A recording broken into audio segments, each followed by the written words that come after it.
Wendy Williams is currently trapped in a conservatorship. If you don't know what a conservatorship is, it's when someone is in charge of making decisions on your behalf, but usually because the conservatee is not able to make decisions for themselves. Wendy can make her own decisions. She is not cognitively impaired. She is not incapacitated. She is being taken advantage of. Right. Wendy, tell us what's going on. First of all, to start with, my niece Alex knows a lot as well, but I am not cognitively impaired, you know what I'm saying? No, but I feel like I am in prison. You understand what I'm saying? I'm in New York City, right? And Alex, you know exactly what you're talking about. You flew from Miami to New York, and you were right here with me. Go ahead. She's there in New York, in this place, essentially like what some would call a luxury prison. This is her room. That's literally her apartment. But the thing about this apartment, and you know this, not Wendy, because you're there, it's small. She has a bed, a chair, a TV, a bathroom, and she's looking out one window. And, through my money, I had this person buy the TV, the kind of TV I like, through this person, because all of my stuff is in storage. You understand what I'm saying? Everything's in storage. And by the way, that was to sell my apartment. But anyway. Is the person your guardian? Is that who you're referring to, your guardian? Yes. Well, Sabrina Morrissey is her name. A&E Network and Lifetime were sued by Sabrina. She claims they exploited you in a vulnerable state. They exploited your condition, and I'm putting condition in air quotes. You signed to do that documentary without your consent, but A&E and Lifetime countersued and said that Sabrina realized the documentary would question the quality of her own guardianship. It actually says in the lawsuit, it appears that Morrissey is misusing her position as a guardian of Williams to silence criticism of her controversial and failed administration of the guardianship. They even used the words guardianship abuse. What do you think of that? Me and the person that you were just talking about, this guardian person, we watched that 4-part thing on TV together. She was the one who wanted to do that. So I'm watching and writing things down, and she's watching and writing things down, and I saw all of that, by the way. And what do I think about being abused? Look, this system is broken. This system that I'm in, this system has falsified, a lot. You know what I'm saying? You know what I'm saying? They said you're cognitively impaired and you're incapacitated. Do I seem that way? You've been calling me 5 times a day for the last 2 weeks. No, you don't seem that way. Right. I just want to underscore what you were saying, Charlemagne, as well, and that is this is still a legal situation. So, yes, there are things that my aunt just can't talk about. Yeah. There are things that we as a family can't talk about. That's right. But I think that the thing that we can talk about is the fact that my aunt sounds great. Yes. I've seen her in a very limited capacity, but I've seen her. We're talking to her. This does not match an incapacitated person. Not at all. And she, that's why we say she's in a luxury prison. Yes. Because she is being held and she is being punished. All I'm saying is just treat the woman with dignity. Absolutely. And give her the freedoms that she deserves.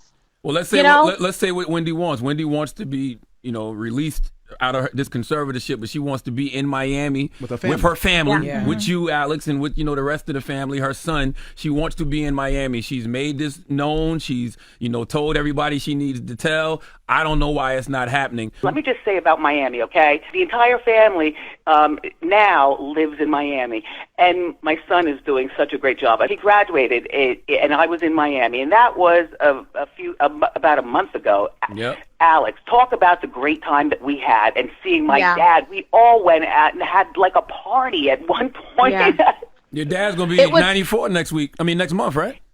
Listen, my dad. That's a whole nother conversation. 94, that's a whole nother thing. I don't know whether I'm allowed to fly to Miami to say happy birthday to my dad to get him. Well, that person that you talk about who's holding me hostage. Sabrina Morrissey, your guardian. We got to say her name. We got to put her name out there. I don't know that she's going to let me because she already said to see my dad for his birthday. He's going to be 94. Crazy. So, and please continue to talk, Alex. Go ahead. Yeah. She may not be able to come down here for my grandfather's 94th birthday. Every day is not promised. Right. One thing that I know that my aunt wanted, and we've talked about this ad nauseum, she wants to be here for his birthday. Wow. And the fact that they are playing games about my grandfather being able to see his daughter and my aunt being able to see her father, I'm sorry. That is just absolutely sickening. I'm exhausted thinking about what if I can't see my dad for his birthday? You know, at 94, you know, the day after that is not promised. It's not promised. You know, I have things from my dad that's in storage.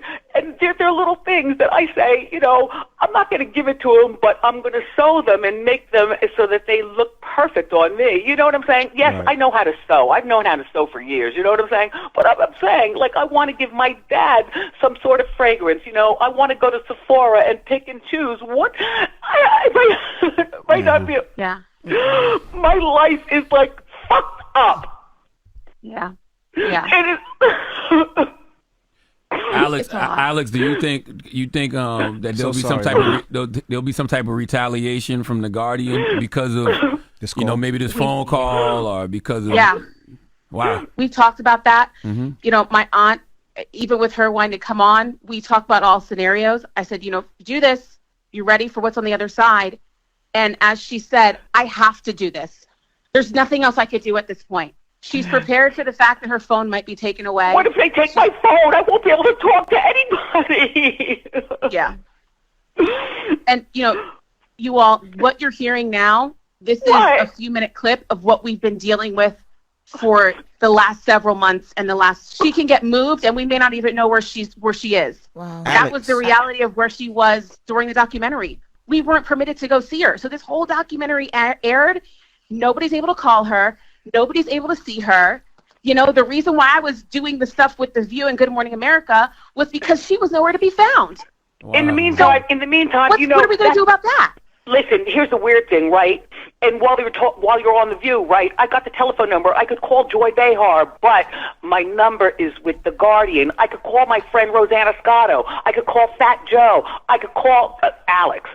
My number is not in storage, but my Guardian person has my phone. Right. God damn. Alex, let me ask you a question. Excuse me, has had it for 3 years, by the way. She's had your phone for 3 years, and she got control of all your bank accounts and everything? Wow, okay, you're right. Yeah, okay. Right. Now, Alex, but that's what the news report said. The news report said she has control of your bank accounts and everything.